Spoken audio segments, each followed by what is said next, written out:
believe the first time there was a race of this type was in about 1979. It started as a challenge between SWAT teams, between the Los Angeles Police Department and Los Angeles County Sheriff's Department. The LAPD were the ones that did the challenge originally, and the race was run in Death Valley. The race would begin at midnight, at the stroke of midnight at Scotty's Castle, and the teams would take off from there, and they measured 120 miles. Everybody ran a 6.2, a 10K.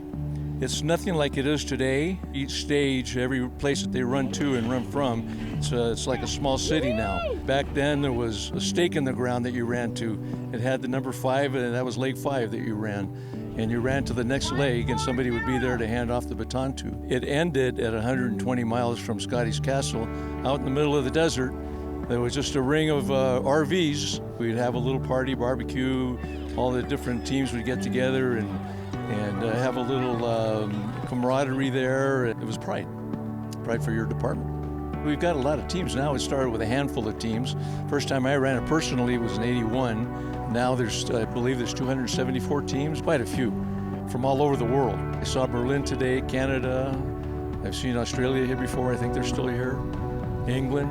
It's quite an event. It is a family event. We have a lot of kids out here. We have the wives, the husbands, whatever it may be, and they support and they come out here and they volunteer their time as well. It's evolved so much, from being just the police officers out here running to now look what it is today, where we have just so much support, between the fire departments, the medical personnel, the family members that are out here. It's been great. It's been a good change. We have multiple generations. We have some people that are running on our teams that have been running for 25 plus years, and then a lot of first-timers also. So you have 3 generations of law enforcement running. We have team runs every other Saturday at Cal State San Bernardino, and we actually have the cross-country coach for Cal State San Bernardino has been coaching for over a decade with our team.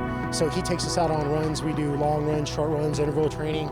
But we actually have the coach. I mean, you really feel the esprit de corps for your unit when you're running, and you give everything you've got. So it's not unusual to see people collapse after they hand off the baton. It's kind of the same as when you're on the job. You face fears, you face a tough challenge, and you step up. You do what you've got to do, what you're trained to do. In police work, training is everything.